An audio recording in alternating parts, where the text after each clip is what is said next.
को बहुत बहुत धन्यवाद देता हूं जो मुझे बोलने का अवसर दिया।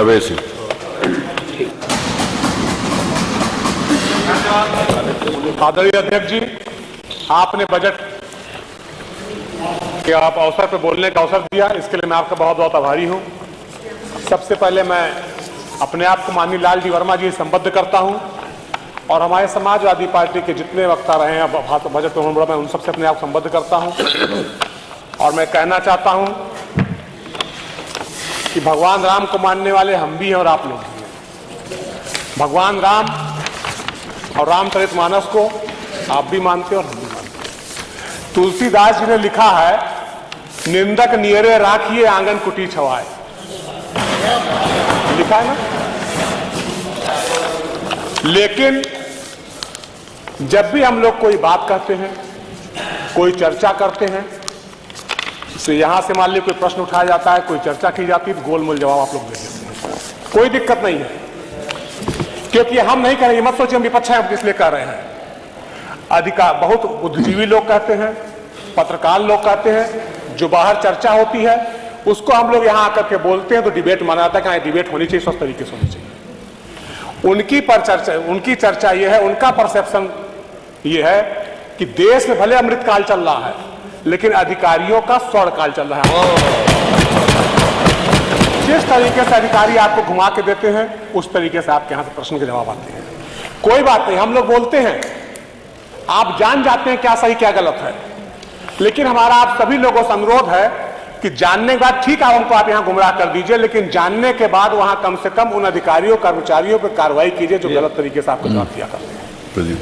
हम आपसे कहना चाहते हैं, 1977 में जयप्रकाश नारायण जी के नेतृत्व में गैर कांग्रेसवाद संगठनों का संगठन बना, सब तैयार हुए और 77 में पहली बार सरकार बनी जिसमें जनसंघ, सोशलिस्ट सब लोग शामिल थे। और अगर जयप्रकाश नारायण जी का आंदोलन ना होता तो स्वर्गीय अटल बिहारी वाजपेयी जी उस समय विदेश मंत्री बने, आदरणीय लाल कृष्ण आडवाणी जी उस समय वो भी मिनिस्टर बने। ये सब लोग अगर कोई हुए तो जयप्रकाश नारायण के आंदोलन की वजह से। आज जेपी एनआईसी सेंटर के देखिए क्या हाल पड़ा हुआ है, बिल्कुल बदहाल है। हम आप लोगों से मांग करते हैं कि उसके लिए कम से कम कुछ बजट की व्यवस्था कीजिए, अच्छी तरीके से चले। कम से कम लोकतंत्र के रक्षक लोग ये देखें किस तरीके से प्रदेश में और देश में लोकतंत्र की रक्षा हुई थी। हम इस सदन के माध्यम से आपसे ये भी मांग करते हैं कि लोकतंत्र सेनानियों की संख्या बहुत कम रह गई है, बहुत ही कम रह गई, बहुत ज्यादा नहीं रह गई है।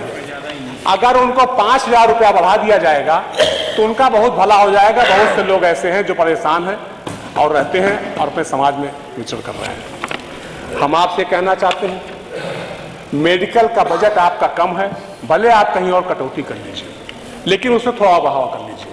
रात में 9 बजे, 10 बजे, 11 बजे हम लोगों के क्षेत्र से लोग आते हैं, फोन करते हैं विधायक जी भर्ती होना है। न लोहिया में कोई भर्ती हो पाता है, न मेडिकल कॉलेज में कोई भर्ती हो पाता है, न पीजीआई में कोई भर्ती हो पाता है। कभी कभी डॉक्टर से हम लोग बात करते हैं तो डॉक्टर कहते हैं विधायक जी क्या करें, कोई मर जाए, कोई ठीक हो जाता है, बेड खाली हो तब भर्ती करेंगे। ये बिल्कुल अमानवीय बातें होती हैं उनकी, न कायदे से बात करते न समझते हैं। तो हमारे जो सोच है, जो मैं सलाह देना चाहता हूं आपको कि बेड की व्यवस्था बढ़ जाए, नए अस्पताल बन जाए और कम से कम उन लोगों को चिकित्सीय सुविधाएं मिल जाए जो कि हम लोगों का मौलिक अधिकार संविधान में भी है। जो जिले के मेडिकल कॉलेज, और हम आपसे कहना चाहते हैं, हमारे जिले में भी राजा दशरथ मेडिकल कॉलेज है, अयोध्या अंतर्राष्ट्रीय केंद्र बिंदु है, हर कोई जाते हैं। ना वहां हार्ट का डॉक्टर है, ना वहां किडनी का डॉक्टर है, ना वहां कोई लीवर का डॉक्टर है, मतलब कोई सुपर स्पेशलिटी सुविधा नहीं है। 6 साल हो गया वहां मेडिकल कॉलेज खुले हुए लेकिन कोई भी सुपर स्पेशलिस्ट वहां पे नहीं, ना कोई यहां न्यूरो सर्जन है। तो ऐसा नहीं हम आपकी आलोचना कर रहे हैं, जो अच्छा काम उसकी हम चर्चा करेंगे। हम पीडब्ल्यूडी मंत्री जी को बहुत बधाई देना चाहते हैं। हमारे क्षेत्र जितनी रोडें थी गड्ढा युक्त थी, सबको हम गड्ढा मुक्त कर दिया, इसके लिए आपको बधाई देना चाहते हैं। लेकिन आपसे ये भी अनुरोध करना चाहते हैं कि बहुत से एस्टीमेट हमारे यहाँ बन करके आए उसको स्वीकृत कर देंगे तो अयोध्या जिले का विकास होगा, आपका भी नाम होगा, हमारे क्षेत्र का विकास होगा ही होगा। अयोध्या जिले का विकास होगा, हमारे क्षेत्र का विकास होगा। हम आपसे कहना चाहते हैं कि बिजली की यही व्यवस्था है, ट्रांसफार्मर जले रहते हैं, तार जर्जर पड़े हुए हैं। बहुत से जगहों पे आजादी के बाद से आज तक बिजली नहीं आई है। जब चर्चा कीजिए तो कहा जाता है रिवैम्प योजना में ले लिया गया है। पिछले 3 साल से लगातार चल रहा है, रिवैम्प योजना ले लिया गया है। एक हम चाहते हैं कि एक समयबद्ध व्यवस्था हो जाए कि आखिर ये रिवैम्प योजना कब चालू होगी। 3 साल से अरे टेंडर हो गया, अभी परीक्षण चल रहा है। और उसके बाद जब हमारी बात हुई अधिकारियों से कहे कि कई चरण में होंगे। पहले चरण में तारुक देखा जाएगा, दूसरे चरण ट्रांसफार्मर देखा जाएगा। जब ट्रांसफार्मर न जले रहेंगे तो कैसे वहां पे हो पाएगा, कैसे लोग सिंचाई करेंगे। अभी देखिए इस बार इतनी गर्मी पड़ेगी, वाटर स्टेटा नीचे जाएगा, किसान सिंचाई नहीं करेंगे, जनता त्राही करेगी।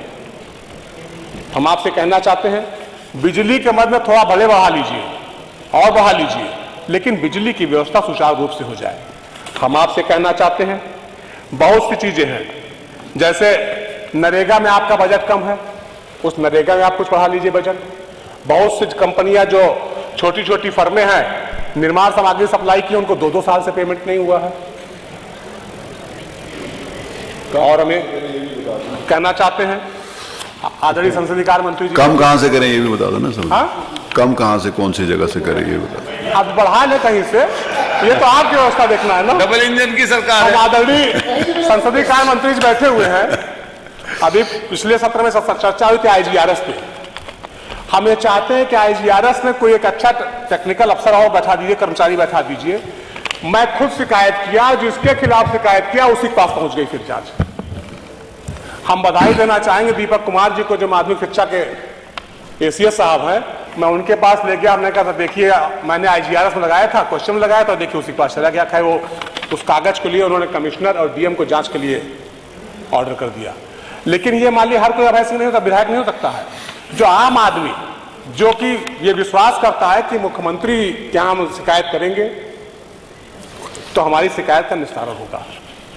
तो हमारा आपसे अनुरोध है कि उसके विश्वास पे खरा उतरा जाए सरकार के द्वारा, और अलग से कर्मचारी की नियुक्ति हो जाए कि हाँ ये किससे पीड़ित है, उसके पास नहीं जाना चाहिए। अलग से चाहे 10, 20, 50 कर्मचारी आप नियुक्त कर लीजिए, लेकिन वो जरूर देखें कि हम जिसके खिलाफ शिकायत की जा रही है उसके पास ना पहुंचे। और हम आपसे कहना चाहते हैं कि किसानों की आय तो दोगुनी हुई नहीं, लेकिन उनका खर्चा दोगुना हो गया। खाद मांगी, बीज मांगी, बिजली मांगी। बिजली तो 6-6, 7-7 गुना महंगी होती जा रही है। अभी कल मैं चर्चा कर रहा था, कोई कह रहा था कि बिजली देश में सबसे ज्यादा महंगी हमारे उत्तर प्रदेश में है।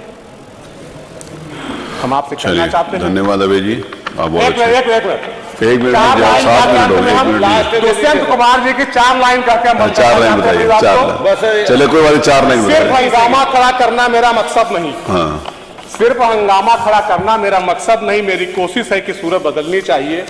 मेरे सीने में ना सही तो तेरे सीने में हो कहीं भी आग तो आग जलनी चाहिए। कल मैंने सभी माननीय सदस्यों को निवेदन किया कि कल दोपहर को मेरे साथ लंच करेंगे। सभी को निवेदन है, ये चर्चा जारी रहेगी। अब उठते हैं सोमवार 11 बजे तक।